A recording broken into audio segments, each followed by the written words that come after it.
Hey everyone, welcome back to another podcast. This is Jake. Today the topic is the Wolverine. Just came out on Blu Ray and DVD release on Tuesday. There's also an extended cut release in a 4-disc pack, and we're here to talk about it today. And I'm here with John. Say hey. What's going on, guys? How are y'all? And of course, you guys can't respond. Yeah. But anyways, before we get into the Wolverine, we really wanted to thank all of the subscribers and loyal listeners that we have.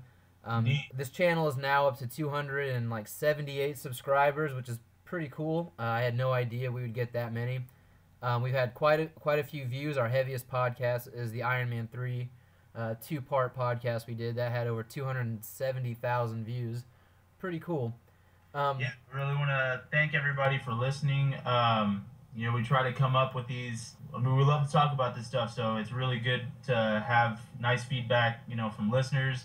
And it's good to know, when we get like 278, subscribers, it lets us know that we're doing a pretty decent job. So I guess what Jake was going to say, keep listening, we'll keep doing it. Yeah, and part of the fun is the fact that we do get so many views, and it makes us want to do more. So, if you guys keep listening, we'll put them out.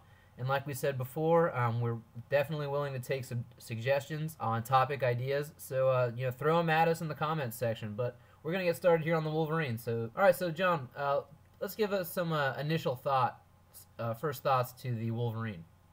Okay, I actually enjoyed the theatrical cut that I saw earlier this summer, and when I heard that there was going to be an unrated, extended, alternate cut, or a different kind of cut of the movie, I was very, very interested because there was a bunch of the news, surrounding that James Mangold had cut a little bit of the film, and so I was really interested to see what that was like, and I definitely enjoyed it. I mean, I enjoyed both cuts, which usually some people don't like the theatrical cut as much as the unrated, but I mean, I can say I loved both cuts, and but the unrated cut was awesome.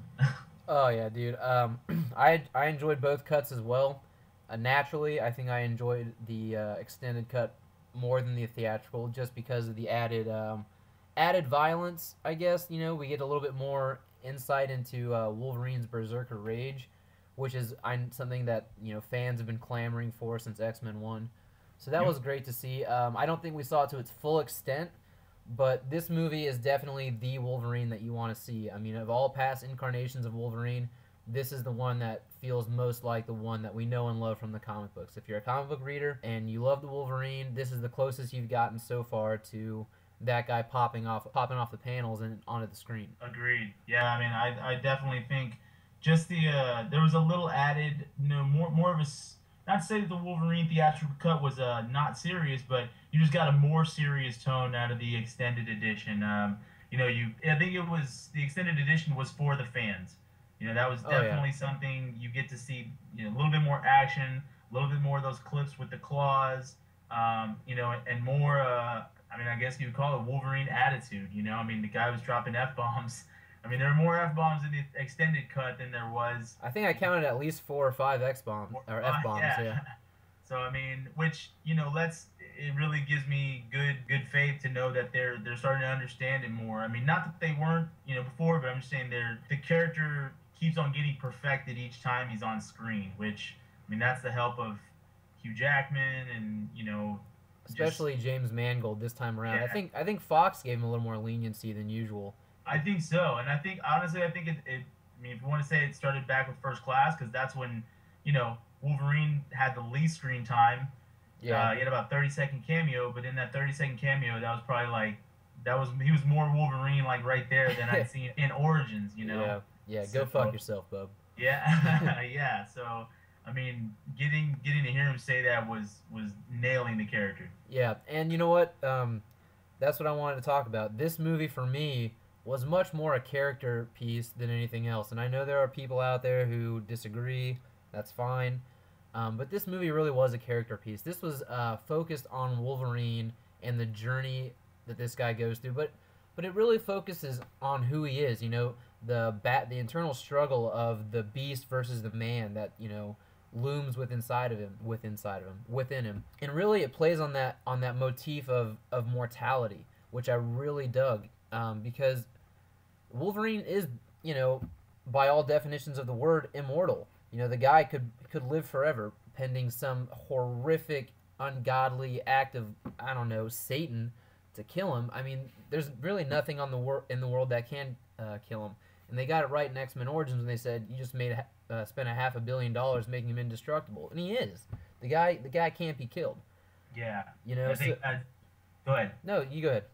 I was just gonna say that's one thing I don't think that has been touched on as well as it was in this movie. I mean, you know, the whole mortality thing is, you know, because the characters in comic books, they've lasted for over 50 years, so them themselves, you know, in a way they're immortal. But I mean, to really focus on, like, you know, this guy's not a god. He's just, you know, he's a regular dude, but he just has this, you know, this curse, you know, that he's got a, you know, he's loved many people. You know, he's seen friends go. He's seen, you know, loved ones. You know, I mean, that's so it kind of puts it to mind, like, thematically, like, man, what would you do? You know, and he's the antithesis to Thor, if you ask me. I mean, he's basically an immortal without the god complex. Exactly. It's a really interesting combination, and we've always kind of known that in the comic books, but this movie really touches on that.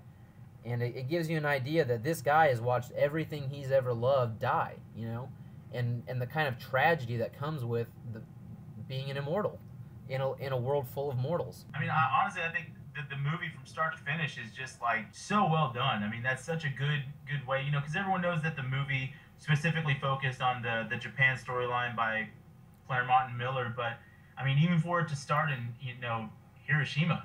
Yeah, I mean, Nagasaki, yeah. Nagasaki, I'm sorry. Yeah, I mean, it's just like, whoa, like, and to put actual events, like, that let you know, okay, that was back, like, what, 40s, you know? Like, yeah, 1941. You know, I mean, he's there. You know, to put him in those real events, I thought it was a beautiful take, you know? I mean, it was very, very well done, you know, to see that this guy, you know, through the nightmares that he has. Because, I mean, he's had nightmares before that we've seen, you know, but those are, you know, I think of the... They always felt a little too Hollywood, you know? Yeah, I mean, you know, the nightmares, I mean, honestly, if you want to sum it up together, the nightmare that he had was, you know, of course, his Weapon X procedure, but that was when Wolverine, you know, I think that was a different Wolverine, a Wolverine that really had no memory. This one, you know, he's going through his flashbacks and his nightmares, so, I mean, he's recounting a lot of the things that he's seen. Yeah, this is the first time we see Wolverine really not trudging on his own past, you know, or hating on people. This is the first time that we see him not really obsessed with the fact that people have messed with his head so many times. The fact that Mangold decided to move on from that was really kind of refreshing, you know. They've kind of rehashed this whole, you know, don't mess with me, don't mess with my head, I don't know my past, and I can't take any more of that. You know, we've got enough of that before, and now there's a new take. It's Wolverine focusing on his future, you know, and the lack thereof his own future. I mean, we open up on him after the events of Nagasaki, and he's kind of a hobo living in the woods because he's a danger to everyone around him. So he decides that the smartest thing to do for everyone is to live in solitude. You know, it's this guy looking forward and not keeping one eye on the past anymore. And I thought that was really refreshing. Well, I think another thing too is, you know, he developed his own past within the series of movies that have come out. So I mean, the whole thing, him having nightmares with Jean. I mean, it's a new. He's got new memories, or, you know, new things that gloom over him, like, you know, him being responsible for Jean's death. So I honestly think it was a smart take on Mangold's part to do it after the events of The Last Stand, because The Last Stand was, you know, even though it wasn't a great film. Yeah, exactly. But I mean, it had events that, you know, Wolverine was kind of just after he killed Jean. It's funny because I think he was the last scene in the movie where he's, you know, kind of at peace, that the school's all well, but yeah, there was really no resolution. Yeah, so that was great for them to kind of tread into that and have him say, like, well, he doesn't want to be a danger to anybody anymore, so he's just gonna live, you know, in solitude in the Canadian Rockies or wherever he was. It was great. It was like in the Yukon or something, yeah. But yeah. So that was one thing that I really enjoyed. But back to the whole immortality thing, that was what really got me while watching the film. You know, the extended cut. I really started finding myself thinking about this whole theme of mortality versus immortality, and Mangold portrayed it really well. And after going back and watching the special features, I found that I hit the nail on the head. You know, that was Mangold's main focus. You know, that was kind of the thread that streamlined the whole movie for him. You know, that he wanted to keep present throughout the whole film was this idea of Logan being immortal, and what happens if you take that away. Yeah, I think that, and what was cool to me was we got to see two sides of it, because there's the scene, I think that everybody remembers when, Logan gets shot at or he's getting beat up and he's actually experiencing pain, Yeah, and that's probably something uncomfortable.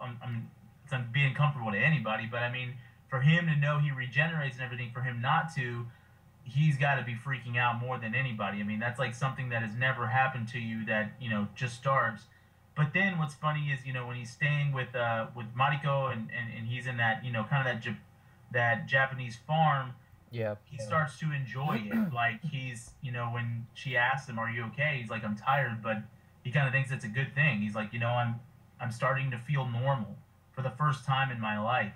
yeah. So I mean, that's one of those things, like, kind of a what would you do moment, or how would you react.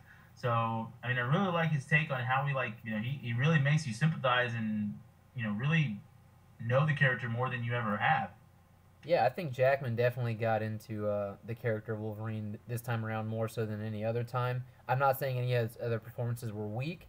This one just felt a little more well-rounded, you know? Well, I think more than anything, he's been talking about this specific storyline, Since this X1. specific type of, the Japanese saga, the Ronin saga, since X2. I mean, that was, he's said it many times that it's his favorite Wolverine storyline. Of course, he loves the character, so I mean, you would expect it from. I mean, the guy always brings his A game with this character, but I think, like, now more than ever, he kind of knew, this was the one that he has to, like, pull out all the stops for, which, in my opinion, he did. You know. Yeah. Oh yeah, agreed. What I like too is that they kept calling him a ronin, and how they defined that was a samurai without a master. And I thought, that can really transcend not just a Japanese translation, but to put it, to Americanize it a little bit, it's like a soldier without a war. We were talking about this before, John. Wolverine always has been a soldier without a war, dude. I mean, the guy is a soldier at heart. This guy's a beast. I mean, you have to think that when he's happiest is basically when he can just let loose.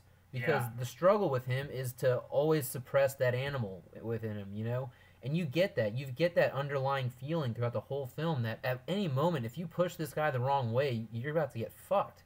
Yeah, you're about to get claws right in the throat. Yeah, dude. I mean, your jugular's getting ripped out, and Exactly. you're bleeding out. Yeah, I think that's definitely beautiful. He's gone definitely from the, macho tough guy. I think when he was first introduced by, Len Wein. Yeah. But now I think that he's got that whole thing where, like, he's more of the loner kind of, not talk too much, do what I need to do. But there's just a look in his eye that I think, whenever I read, the more recent Wolverine comics, that you just don't want to mess with this guy, man. Yeah, Like, but the thing is, what Jackman does so well is with one expression. He doesn't have to say a word. He conveys so much with just an expression, and in one expression from him, you get tragedy behind his eyes, you get anger behind his eyes, you get fury, you get compassion. Like, it's all there. You can sense all of that at the same time, and that really just speaks to him as an actor. But, yeah, and I think with this role, man, I mean, he's admitted it many times that, everything he has is, a lot. He has to give thanks to the Wolverine character. I mean, before, I didn't even follow Hugh Jackman before, but no, not it's even. this is just me. I mean, whenever I saw the first X-Men, I was 16 years old. That guy was Wolverine, man, from the beginning. I mean, there was just something about him that the way he looked, of course, with the hair, the claws. I mean, he didn't even have to be in the blue and yellow suit. He was in that black suit that I know a lot of, A lot of people hate it, yeah. Hey, dude, he was Wolverine. He had it down. He was a living, breathing Wolverine. And what makes it so much more better for me as a fan of, Wolverine and as a fan of Jackman is every time he comes to this role, man, he's elevating the game, like his own game. I mean, I know we've talked about this before, but, not a lot of actors, continue to stay in shape and do the drastic, Transforming their physical bodies, regimen, yeah. that Logan, that Jackman does. But I mean, with every movie, it's crazy, dude. Like, he's the only actor. Like, with every movie that goes on, he looks more and more like Wolverine. Yeah, and that was one thing I remember talking about with you, John, is that every time I see Jackman on screen as Wolverine, especially in this movie, it feels like he was drawn, dude. It feels like it feels like, I don't know who came in, any artist who's ever drawn Wolverine came in and drew Jackman on screen. I mean, the dude is just ripped.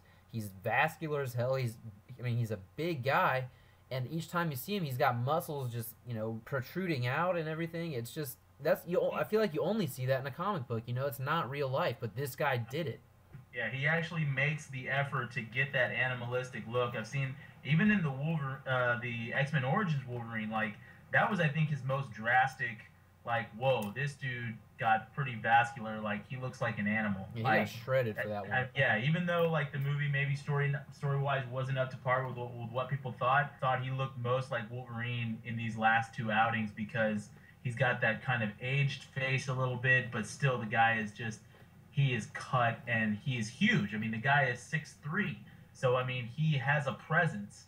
And I mean, whether it's longer hair, short hair, beard, no beard, the dude he is Wolverine. I mean, you cannot argue it. It's just awesome. And I mean, just the whole thing about I think when I was watching the special features for this, that someone had come up and told him during production that he's played the Wolverine at least 6 times now. I mean, I can't. No other actor has done that, I mean, if you're counting what for... Other actor, yeah. What other actor right now has played a superhero, has played the same role that many times? I mean, that's got to be a testament to his devotion to the character. I mean, he loves the Wolverine. He loves Logan. So, I mean, he'll do whatever he needs to do to put him on screen. I mean, we're going to get him for a 7th time, next summer for Days of Future Past. Yeah, so, I mean, anyone who wants to complain that Jackman isn't a good Wolverine, I mean... be grateful that this guy loves the character so much to do it justice. He's willing to go out there time and time again and revamp it. Not many actors would do that, especially with the internet backlash the way it is anymore. Yeah, I mean, the guy, he knows that he's got the positivity, the positive fans on his side. So I mean, as many more as people ask him to do, he's going to continue doing them. And I mean, the guy's Oscar caliber. Everybody knows that. He's a great actor in general. But, I mean, when he comes to this character, I think there's something that always harkens back to this character. He loves doing it, and you can tell he loves doing it, You can tell he's grateful, He's grateful that this is really the role that launched him into stardom in Hollywood, This is what got him recognized as an actor. Before this, he was doing stuff like, Kate and Leopold or, something like that. But, pretty sure he was even in, like theater. I think he was just doing theater in Australia or something. So yeah, I mean, he had been in a couple more smaller roles, but as soon as he donned the claws, the guy just became a superstar. Yeah, and he doesn't ever forget his roots in that. So he's always thankful to be getting to play Wolverine and to do it better each time, excluding probably X-Men Origins, but that wasn't even his fault. Yeah. But back to the Wolverine extended cut and theatrical edition. The action, I mean, this was definitely Wolverine's best outing action-wise as well. Physically, this guy was, especially in the extended edition, he was slashing people up. He wasn't holding back as much as it seems like he was before. And the only thing that we ever got close to this, to me, was either an X2 when he took out all the guys in the mansion, which we didn't really get to see. I mean, it almost always happened off-screen except for the guy in the kitchen, really. Or in X3 when he's chopping off the dude's limbs who regrows, so it's kind of a cop-out, he's chopping limbs off, but this guy grows them back anyway. So this is when we really see the kind of damage these claws can do. They aren't just these things for show. These things really mess you up. Yeah, there was, and even now that we're talking about the action or the claws specifically, I mean, what I really enjoyed is, for the first time, Mangold decided to redesign the Wolverine claws. Yeah, he did. They have a much more animalistic feel, I don't want to call it gritty, but the adamantium claws weren't as, I guess, light and shiny. They had a really dark, like even you had a hard time seeing them a little bit. Like the one that sticks out to mind, of course, is when he has to just kill that grizzly. I mean, you look at those claws come out, they come out, not uber fast, or they come out real just slow and sensitive, like, but they just look like so much more animalistic. Yeah. And then what made it even better is when he popped it out, there's remnants of blood on the claws. Yes, that was something I was hoping to see. I've always wondered why his claws come out and there's never any blood on them. I mean, they're crystal clean. The skin on his knuckles aren't a squeegee, you know. Yeah, so I mean, it's just like it was such a cool visual, from a fan's perspective, since we, really dig into the comic book art, I mean, they look perfect. I mean, the way they're just a little bit more like bent and clawed over. Yeah, even the shape Really, of them. really, I mean, they've been reshaped. If you really look at the grooves along the top, it goes from really thin to kind of thicker when it goes to an angle. And yeah. I thought that I dug that, you know. Yeah, and definitely, back to the action of, I want to say the scene where the Yakuza clan was trying to murder Mariko or trying to kidnap her. Yeah. For the extended cut, I mean, even for the theatrical cut, you could see a little bit more, but man, the extended cut was just more of a delight to see. Like he was actually stabbing guys, and you could see the claws go through. Yeah, there was one point during that fight, like I remember you texted me, John, and I thought the same exact thing when I saw it. He stabbed some dude right through the thigh, and you see the claws come out the other end, you know. Yeah. There was even blood splatter at some point that hits the camera, which was really cool. Well, I mean, the cool thing about it is he stabs him through the thigh, and then he kept the claws there for a little bit. I look at his thigh, and he's like, "Oh shit." Yeah, I mean that would freak you out, right? Exactly, but yeah, I mean, Wolverine's not gonna chop people's head off the whole time, so I mean, it was cool to see like him actually stabbing some people, and then I mean, even one scene where I guess he got some guy like from the rib, but he can just throw them over. Really shows you that animalistic power that he's got. Yeah, this guy just has all this rage and adrenaline and strength built up. I mean, this guy can take you down. You know, Hulk, if he were smarter, he probably wouldn't want to willingly go up against Wolverine. Yeah, I think if they if they were to do anything like that, that would definitely be a way good delight to see on screen. Oh if yeah. This new, I don't want to call him the new Wolverine, but I mean this more recent Wolverine is just so much more animalistic and just real rough, man. Just really enjoyed it. Yeah, let's talk about the elephant in the room here because I know we've been beating around the bush. That final fight against all the ninjas and stuff before he confronts the Silver Samurai, dude, on the extended edition, whoa. Yeah. You know, there was if you haven't gotten to see the extended edition, first of all, go check it out. If you're listening to this, yeah. as soon as you get done listening, I don't want to say stop us because then you'll probably be gone for 2 hours. No, listen to us and then go watch it for yourself. But yeah, just that end fight where he's fighting Harada and the rest of the I think they called them the Black Clan, but I mean in the books they were the Hand. But either way, it is an awesome fight. The theatrical cut, cut it a little bit short, but the extended cut just man. He's maiming dudes all over the place. Yeah, and then he gets on top of that giant, I don't know what do you call it, like giant, like riding snowblower basically, and just blood just everywhere, man. It was great. And dude, what I wanted to say to you, one of the coolest parts of that whole thing was the very end when he's got the cigar in his mouth after he blows it up, and I mean, dude, that looks straight out of a comic book. Yep, exactly. I mean, the dude's, and it's been a while since he's had a cigar, like, just kind of before he takes on, 40 ninjas. I mean, that's pure Wolverine right there. The guy's not chomping cigars when he's, hanging around just talking around the X-Mansion. It's when he's about to get some shit done. Yeah, dude. And so when you see him, man, and he after he blows up the snowblower thing and he jumps off of it, he's actually standing on top of it. He's got that cigar in his mouth. I thought, dude, that is straight out of a comic book. I mean, that was Wolverine to a T. Absolutely. Well, I mean, even then, I want to kind of backtrack to the one-on-one fight with Shingen. Is that his name? Shinjin? Yeah. Something like that. Oh, man. I mean, that was, a little one-on-one. And the cool thing is, we've never seen Wolverine in a one-on-one fight in a ninja sort of, way. Like all the other fights have kind of been cut short. Like, in Origins, his fight with Sabretooth, wasn't a huge fight. It was more than like throwing each other around. Yeah, the fight with Deadpool was kind of lame. I mean, if anything, the best fight we've really gotten from Wolverine before this was versus Lady Deathstrike. Yeah. And for the time, that was cool. But if you go back and watch it now, it's a little subpar. But dude, this one blows it away. Oh man, the way that Shinjin is dueling the sword. I mean, what's even cool is you're getting the whole immortality thing back, is he's stabbing Wolverine so many times, and Wolverine's just pulling the katana out. It's like, dude, you're not gonna hurt me. Yeah, I mean, we see Wolverine get stabbed a couple. I don't know, at least 2 or 3 times with that sword, and the final time he pulls it out, I mean, the guy just wasn't giving up, and you could see it in Shinjin's eyes that he was just like, "What did I get myself into?" Yeah. You know.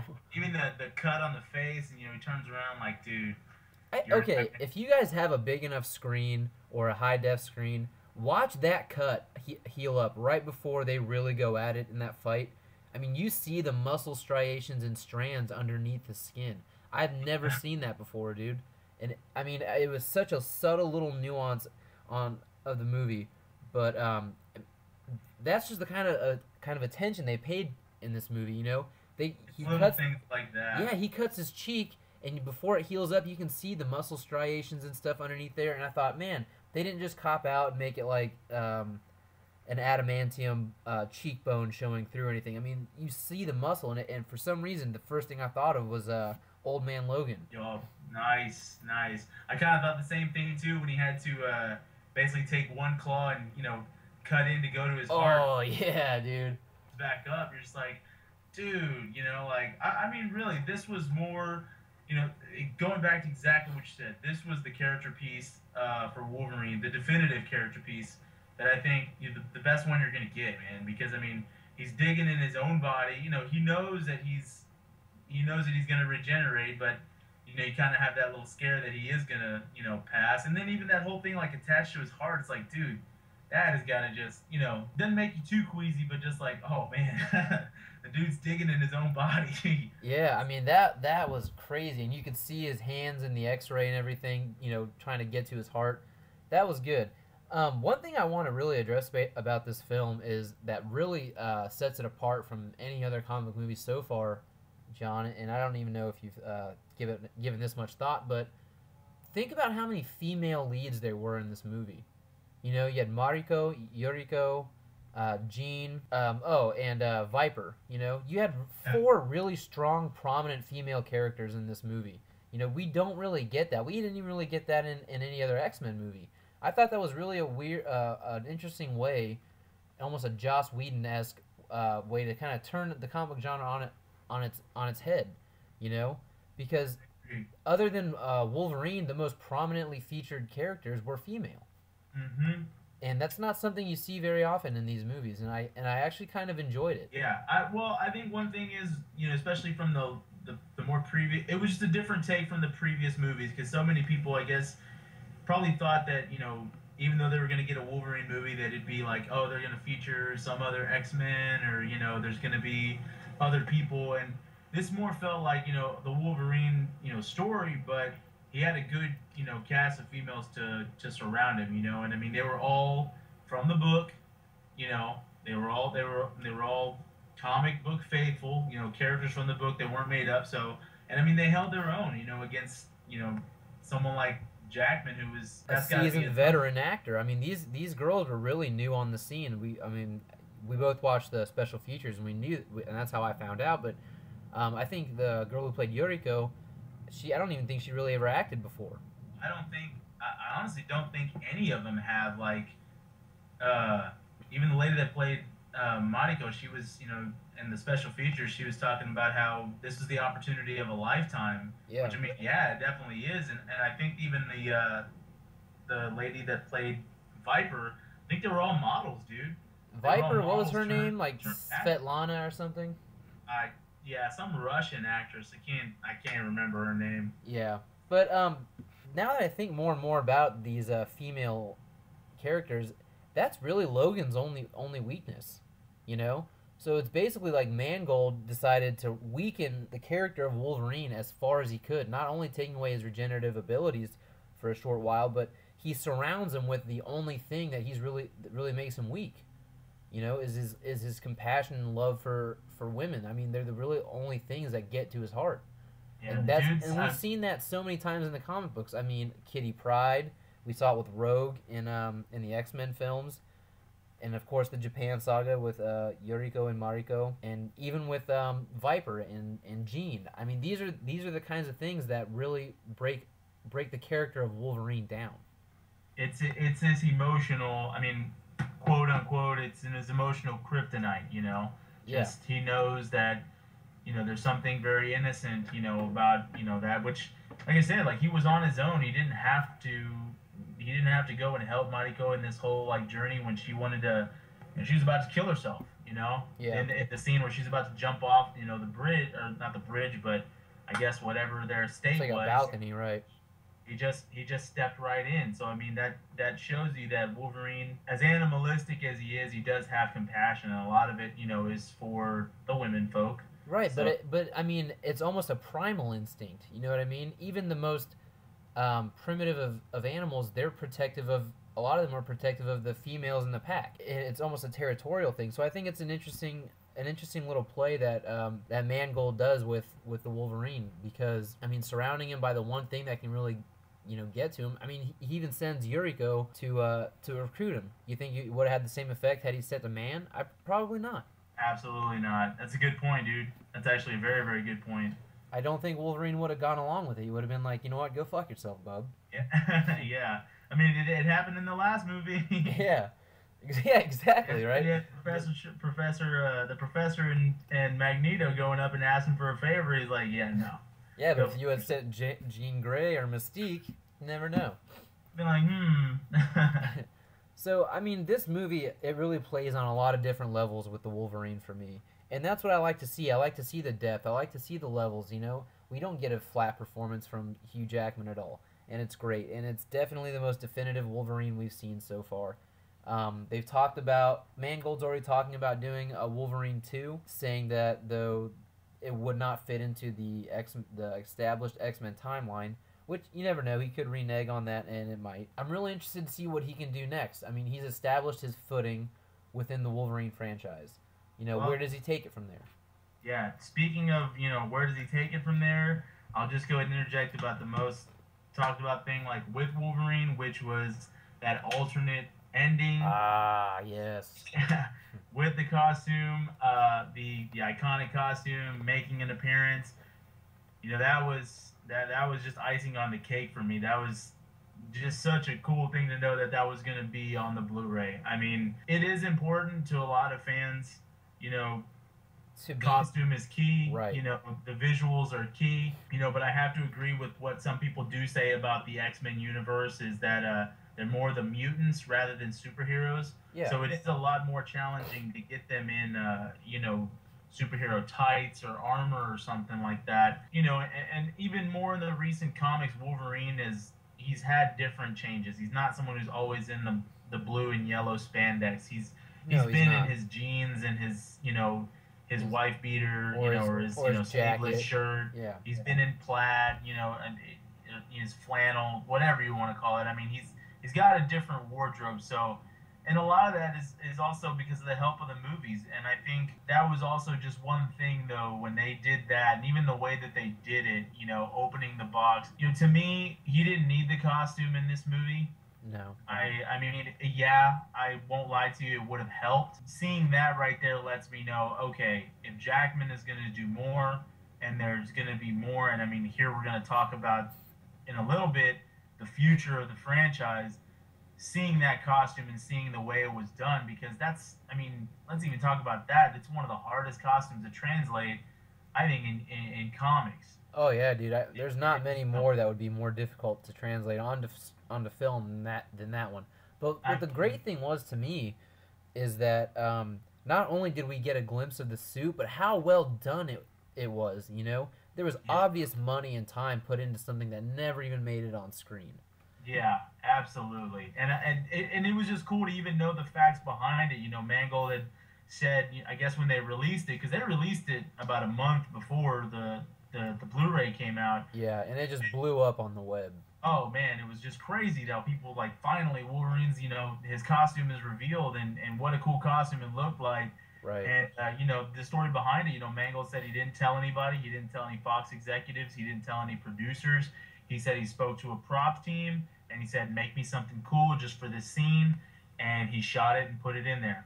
That's one of those things like that lets me know, I can trust a dude, like James Mangold to make a great, film for the fans because, if someone's going to take that kind of time and that kind of money and patience, like you were saying, He to takes the get something initiative. right, Yeah. and I mean, get it right the way it looked, man. I mean, and to me, it was the perfect, so many people were like, man, do you go all black like the X-Force costume, or do you do, light blue and yellow, or, and to me, the tan, and yellow or orangish, however you want to call it, that's the actual suit that, Wolverine is using in the Japan storyline book. So it made sense to even put it in there. So, I mean, it was just a nice touch for me. And it was like, it was a nod to the fans saying, like, hey, we know you guys want this, but we're going to give it to you right now. But, you never know about the future. Yeah, and I think talking about the future, it's possible we'll see him in the uniform, in the suit. Judging by the special features on the Wolverine, Mangold doesn't seem too sure about it. But I mean, if the story calls for it, I think we definitely could see it. And the one story that I can think of that would be post Days of Future Past kind of thing, that would call for it, is the Dakin story, dude. I mean, if you think about it, he slept with Yuriko, right? Or Yep. Mariko. Yeah, He yeah. slept with her, and you never know. He could have accidentally impregnated her then, and that would be a great way to tie the first Wolverine to the second one. With X-Men Days of Future Past kind of taking place in between, you still you can still harken back to the first Wolverine and be like, oh yeah, by the way, in that time Dakin grew up and now he hates you. Yep. Dude. And the suit would come in handy just because who knows if Dakin knows what his father looks like or anything, but it can be one way to, if we don't see Wolverine in the suit, Dakin can be in the suit. Absolutely.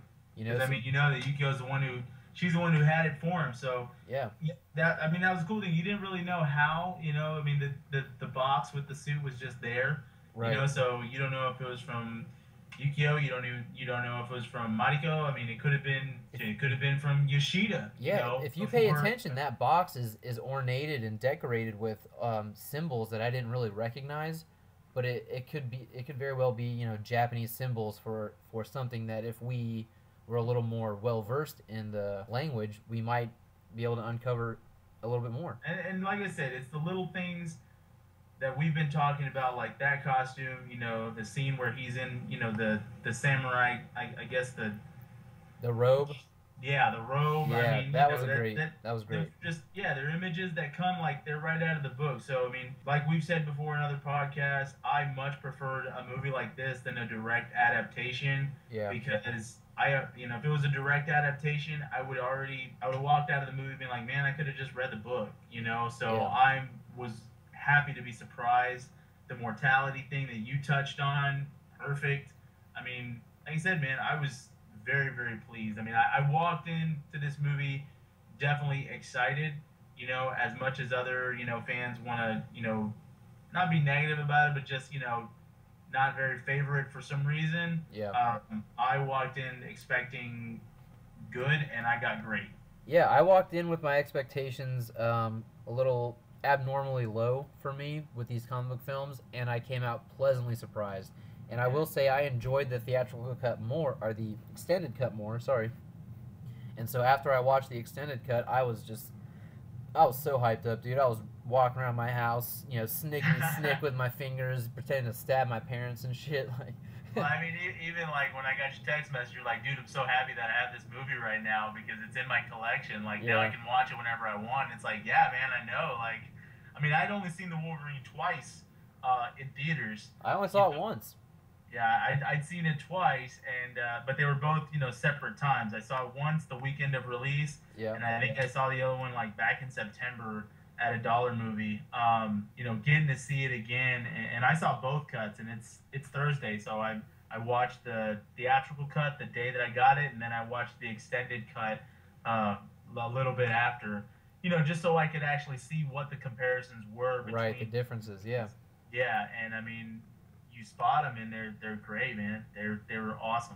they really are. And one thing I didn't really get to touch on with Logan that I really think that they excelled at as well is that Logan is a guy who can do anything right? I mean, the guy, we talked about it, John. He can do pretty much anything he wants to do, but Yep. he has nothing to do.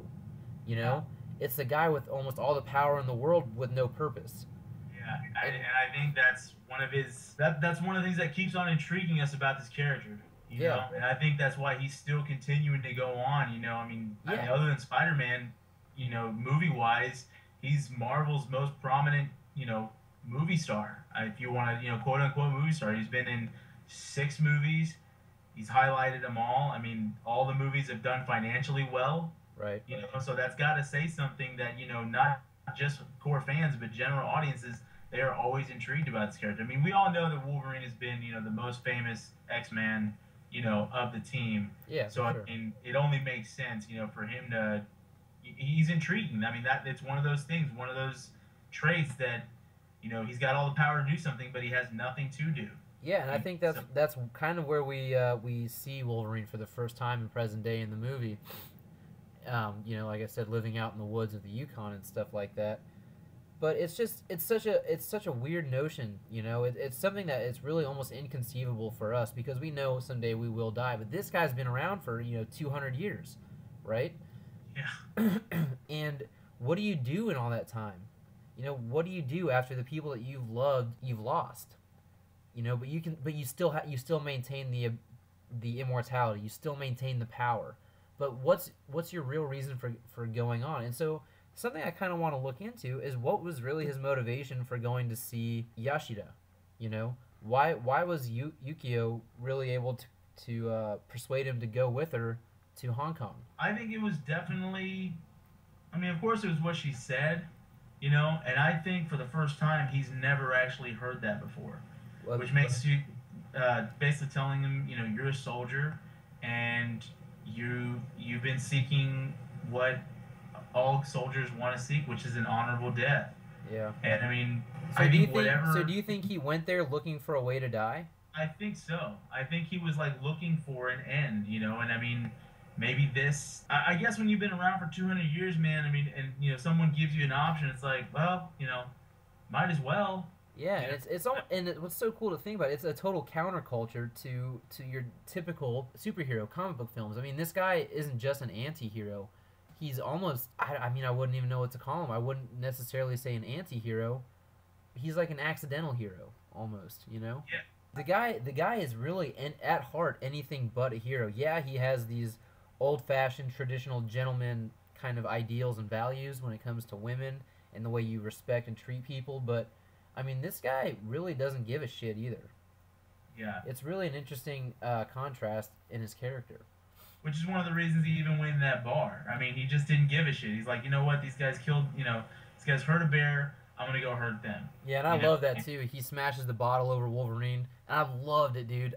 I mean, the smallest things in these films really give me the biggest kicks. Seeing him pull that piece of glass out of his cheek it was so good. And then he's like, "Sorry, Gene." I love Yeah, that. one of the things I was even, like I said, the little things, and I know we keep on going back and forth, it's kind of spread all over the place, but man, my first experience watching the movie, I knew this was going to be a different movie when the A bomb is over Nagasaki and Wolverine covers Yoshida Oh yes. to see this charred Wolverine, which All the hair burnt off, skin's gone, everything, dude. That was was just that was comic book gold. That let me know, holy shit! Like they nailed it. Like within the first 5 minutes, I was like, damn, they did they it right. got it, dude. Yeah. They got it because the last time it kind of brought me back to the Avengers versus X-Men, the recent storyline that has just come out, where Yeah. Hope Summers basically charged Wolverine, and he wakes up just like that. He wakes up, body is all red, just Yeah. because she flamed him up. It immediately got me to that because I can't remember an older comic where Wolverine's body has been charred that way. But Yeah. I mean, he's bald, and I mean, you see the hair grow in as he's in pain, trying to breathe. It's like, whoa, dude, that's Yeah. I mean, he was probably regrowing his lungs at the same time. I mean, that all that fire and heat that would burn your lungs into paper. absolutely. So it's just like, damn, like like little visual things like that, the claws, the second the costume. I mean, it really made it the best Wolverine movie yet. It did, And I don't and think go ahead. anyone can argue that right now. I don't either, and I think going back to what I was talking about a minute ago when he said "Sorry, Gene" and popped his claws. That for some reason, Old Man Logan popped up in my head again, like almost this want to not pop his claws, but then he has a legitimate reason to do so. Yeah. You know, it's like they really took bits and pieces of storylines from Wolverine and put them together the way you should. You know, it should not be a straight adaptation. It should kind of pick and choose from the different storylines and make a movie out of that. And I think they did that in spades. Dude, I mean, you just took the words right out of my mouth. You know, to me, some of the best comic book movies aren't just, you know, a direct adaptation of a specific storyline. You know, it's something where they even say it in the special features. Chris Claremont actually says that you know what, they capture the essence of the character within the 2 hours, the entire history of the character. So I mean, from you saying, you know, taking bits of Old Man Logan to that charge scene, taking bits from the Avengers versus X-Men that just came out. That was 2012. Or 2011. I can't remember anyway. Yeah, I mean, it was somewhere along the last 2 years. The bear, the grizzly bear, you know, I mean, that's from the Japan storyline. Of course, you know, the Yakuza clan is, you know, the 40 ninjas, all that, you know, all those little things, you know, kind of sum up the complete history in a 2-hour movie. And that's why I keep on saying this is the best, you know, character depiction of Wolverine yet. Yeah, I'm inclined to agree, John. I mean, I don't know how you can dispute it and say that any other Wolverine incarnation we've seen so far is better than this. There could be moments that are better than other moments, but overall, this is the Wolverine film, and it was the perfect title, you know.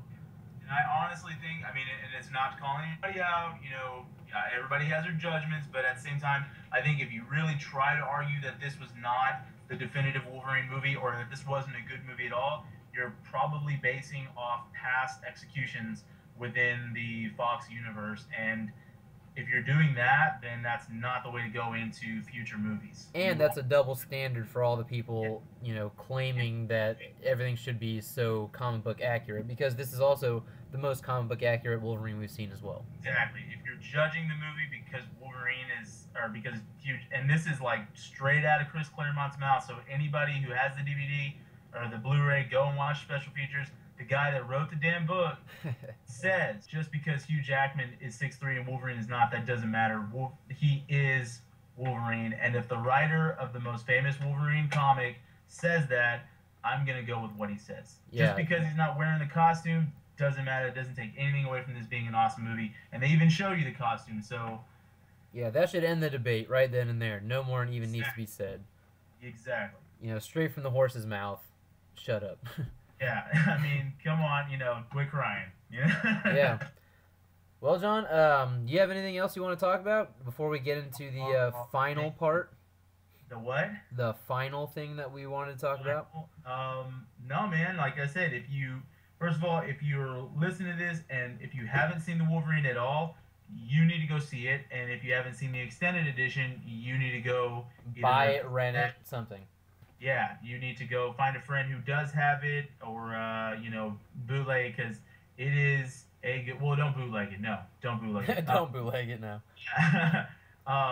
Go watch it. You know, if you're a comic book fan and if you're a Wolverine fan, then this is something that you want in your collection. Especially because, you know, I don't want to get into like, you know, user, you know, reviews or anything like that, but the thing comes in a sick ass black case. It sure does. It's got this sick, you know, Japanese art of Wolverine right there. The writing even feels Japanese, you know, the title of the movie. Yeah, the I mean, just everything about it. It just looks like something cool. Like, if you're a big collector, which, I mean, if you collect comics or anything, then you collect anything comics. It looks awesome. It's propped up. I have it all in chronological order, so it's behind The Last Stand. Yep. And, just that's all I got to say on the Wolverine. The Wolverine is the best part.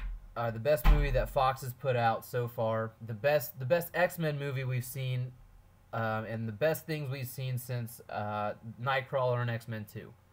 You know? Well said. But we have one more little piece of news for you guys who haven't heard so far, and since John informed me of it before I was able to get this information for myself, I'll let him reveal the details. Yeah, so the big thing, and it's so great that we did one today. Today we got the news that Bryan Singer tweeted X-Men Apocalypse 2016. Boom! Drop the knowledge on you guys. That's right. Dude. 2016, the follow-up to you're- Days of Future Past will be Yeah. the Apocalypse storyline, or, you know, something like it. This is probably some of the best news I could have heard today. Honestly, this week has been just crazy in comic book medium news. Like, Yeah. not just comic book news, but I mean, movie news, television news. The Wolverine, of course, came out on DVD on Tuesday. We got the news yesterday that someone was cast as Wonder Woman. That's for another podcast. Yeah. Airport was awesome last night. And now this, or the Amazing Spider-Man 2 trailer came out today. And now this, which I kind of think it's starting to make me think that was a pretty dickish move by Bryan Singer. Yeah. To overshadow the trailer for Spider-Man.